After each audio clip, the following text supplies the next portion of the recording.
I think that the Gulen movement is an extraordinarily unique movement, and it took me many years really to appreciate it, because it was so different, also because it doesn't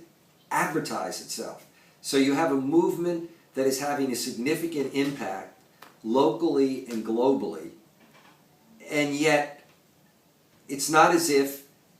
they're always out there and in your face in terms of what they do.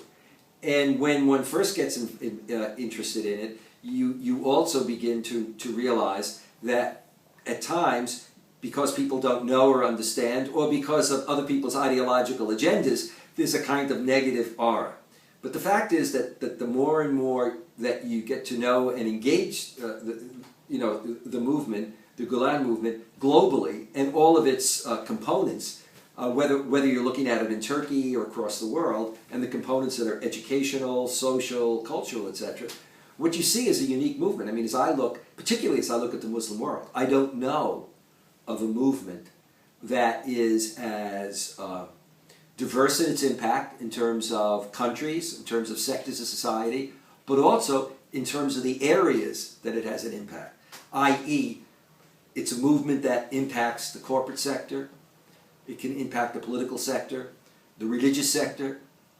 social sectors, and do it in an extraordinarily pluralistic way. And that's what's also interesting.